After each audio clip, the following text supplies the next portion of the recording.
CA inter मे 23 के students के लिए आज मैं बताने वाला हूं कॉस्टिंग में कौन से चैप्टर में से कौन सी चीजें पूछे जाने के चांसेस बहुत ज्यादा है, जिसे आप अपनी प्रिपरेशन में ध्यान रख के इन टॉपिक्स को सबसे ज्यादा करें, बहुत बेहतरीन तरीके से करें और आप 80 प्लस मार्क्स का पेपर, मैं कहूंगा 80 प्लस या 90 प्लस भी मैं बोल सकता हूं कि यहीं से आपको इन्हीं टॉपिक्स आपको देखने को मिलने वाले। देखो, आपको सिंपली बेटा ये तो पता है कि कौन से चैप्टर में से कितने मार्क्स का पूछा जाता है, ऑन एवरेज आपने पास्ट ट्रेंड को देख लिया, बट ये कोई एनालिसिस नहीं करता कि भैया अगर ये भैया ज्वाइंट प्रोडक्ट बाय प्रोडक्ट पूछा है तो उसमें क्या पूछा है, वो कोई एनालिसिस नहीं कर रहा है। तो चैप्टर में जाके घुस के कौन से चैप्टर में से कौन से टॉपिक कब कब पूछे, सब चीजों को एनालिसिस करके भैया मैं आपके साथ शेयर करने वाला हूं।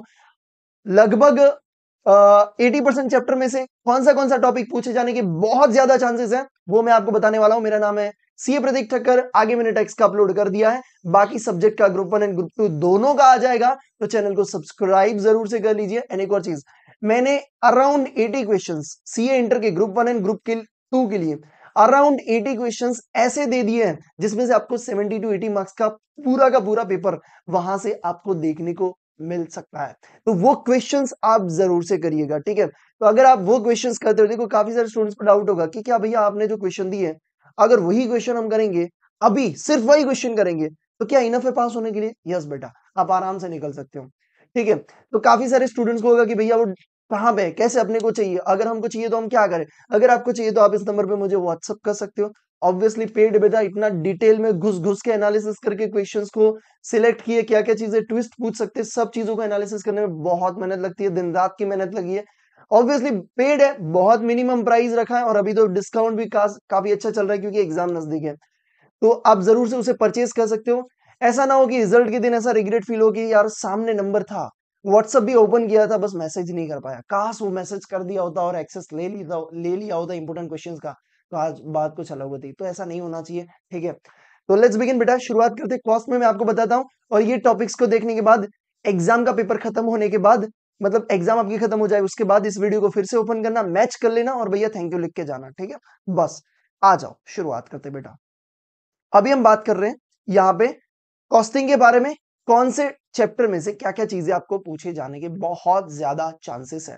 चलिए आ जाते हैं। तो यहाँ पे मैं जो इंपोर्टेंट वाले चैप्टर्स हैं, ठीक है, उन्हीं की बात करूंगा और उन्हीं में क्या क्या चीजें पूछे जाने के बहुत ज्यादा चांसेस हैं, आप देख लीजिएगा। तो सबसे पहले मैं बात कर लेता हूं मटेरियल कॉस्ट में, ठीक है। तो मटेरियल कॉस्ट में अगर मैं बात करूं तो स्टॉक लेवल वाला जो क्वेश्चन आता है, कौन सा भैया, स्टॉक लेवल वाला जो क्वेश्चन आता है वो यहाँ पे पूछे जाने के बहुत ज्यादा चांसेस है। मैं आपको स्क्रीनशॉट के लिए दूंगा, टेंशन ना लीजिए, ठीक है। Second one is employ cost. Employ cost में आपको लेबर रेट पर आर या तो लेबर टर्नओवर वाला जो क्वेश्चन होते हैं वो आपको देखने के चांसेस बहुत ज्यादा है, ठीक है। अब देखो, आपको ये क्वेश्चंस तो हर हाल में करके जाना है, ये आपको ध्यान में रखना है। और जहां तक मेरी प्रिडिक्शन है, इन्हीं टॉपिक्स में से आपको क्वेश्चन सबसे ज्यादा देखने को मिलने वाला है। ओवरहेड वाले में आपको प्राइमरी डिस्ट्रीब्यूशन वाले जो क्वेश्चंस होते हैं वो आपको देखने को यहां पे मिल सकते हैं। इसके साथ साथ आपको अगर नहीं पता तो मैं आपको बता दूं, ABC and cost sheet, ABC and cost sheet her bar around 10 marks का पूछा जाता है। स्टार करने का मतलब ये है कि वो हर बार 10 मार्क्स का पूछा जाता है, तो ABC and cost sheet her bar 10 marks का पूछा जाता है। देखो, मटेरियल में स्टॉक लेवल वाला करना है, इसमें लेबर रेट, ठीक है, पीछे पीछे लिखा हुआ है। अब कॉस्ट अकाउंटिंग सिस्टम में आपको नॉन इंटीग्रेटेड अकाउंट्स वाला क्वेश्चन सबसे ज्यादा एक बार इंपॉर्टेंट है इस बार के लिए, आपके एग्जाम के लिए। मे 23 की बात कर रहा हूं, बाकी अटेम्प्ट वालों के लिए कमेंट कर देना भैया, मैं आपको अपलोड कर दूंगा, ठीक है। बट ये सिर्फ मे 23 की बात कर रहा हूं, ठीक है, ओके। इसके बाद ये देख लिया आपने, यस भैया। अब आ जाओ मॉड्यूल नंबर 2 में। मॉड्यूल नंबर 2 में मैं आपको बता दूं, यूनिट एंड बैच कॉस्टिंग में आपको ईबीक्यू वाला क्वेश्चन देखने को मिलने की बहुत ज्यादा चांसेस है। जॉब कॉस्टिंग, कॉन्ट्रैक्ट कॉस्टिंग के बारे में मैंने नहीं बताया। उसके बाद हम बात करते हैं प्रोसेस एंड ऑपरेशन कॉस्टिंग के बारे में, तो वहां पे आपको इंटर प्रोसेस प्रॉफिट का जो क्वेश्चन होता है वो, या तो आपको इक्विवेलेंट और उसमें भी फीफो मेथड आपको देख के जाना है। इन दोनों में से आपको क्वेश्चंस देखने को मिलने के बहुत ज्यादा चांसेस हैं, ठीक है। फिर इसके बाद ज्वाइंट प्रोडक्ट बाय प्रोडक्ट में मैंने अभी तक इसमें कुछ भी नहीं बोला, ठीक है। देखो, जिसमें मुझे कॉन्फिडेंस आ रहा है, मुझे श्योरिटी है, वही चीज मैं आपको बता रहा हूं, ठीक है। उसके बाद अपन बात करते हैं सर्विस कॉस्टिंग, ये भी आपको हर अटेम्प्ट में देखने को मिलता है। And yes, budget and budgetary control भी आपको देखने को मिलने वाला है। तो स्टार वाले तो भैया पूरे पूरे चैप्टर में बोल रहा हूँ, बाकी जो इंपोर्टेंट जो क्वेश्चंस है, मतलब सॉरी सब्जेक्ट है, आई एम सॉरी, जो चैप्टर्स है उसमें से मैं आपको टॉपिक बता रहा हूँ। स्टैंडर्ड में भैया मटेरियल ऑलरेडी पूछा जा चुका है, बट मटेरियल भी पूछा जाने के चांसेस, देखो कई बार क्या करते हैं, मटेरियल भी पूछते, लेबर भी पूछते, मतलब सब चीजें एक साथ पूछ लेते हैं।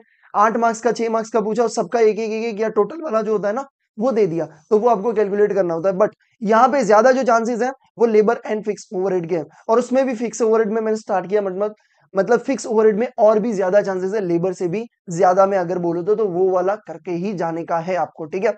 और मार्जिनल में बोलूँ तो बेसिक वाला क्वेश्चन या ब्रेक इवन पॉइंट वाला बीईपी वाला आपको क्वेश्चंस देखने को मिल सकता है। ये मेरी प्रिडिक्शन है, और बहुत पूरा डेप्थ एनालिसिस करके मैंने ये प्रिडिक्शन बनाई है। ये टॉपिक देखो पूरा पूरा चैप्टर अगर आप छोड़ रहे हो ना, कई लोगों का होता है भैया मेरे को कॉल करके बोल रहे हैं, काफी सारे जिन्होंने इंपॉर्टेंट क्वेश्चंस भी लिए हैं या नहीं भी लिए हैं, तो मेरे को मैसेज आते कॉल करते, भैया मैं पूरा चैप्टर छोड़ू, तो उनके लिए बता दूं पूरा चैप्टर मत छोड़ना, एटलीस्ट ये वाली चीजें जो बताई है इतनी करके जरूर से जाना, ठीक है। बाकी इंपॉर्टेंट क्वेश्चन हर सब्जेक्ट के लिए भैया आपको दे दिए हैं, सिर्फ टेक्स्ट का नहीं बना है, ठीक है, तो उसके लिए माफ कर देना, बट बाकी सभी सब्जेक्ट के लिए बन चुके हैं, आप परचेज कर सकते हो, नंबर आपके सामने है भैया, स्मार्ट चॉइस आपको करनी है, choice is yours. And please यार एग्जाम खत्म होने के बाद एक बार जरूर से आना, ठीक है, ताकि मेरे को भी लगे कि हाँ भैया चलो यार जो बनाया था वो आपको काम में आया है, और नेक्स्ट अटेम्प्ट वाले स्टूडेंट्स के लिए भी हम ऐसी चीजें लेके आते रहे।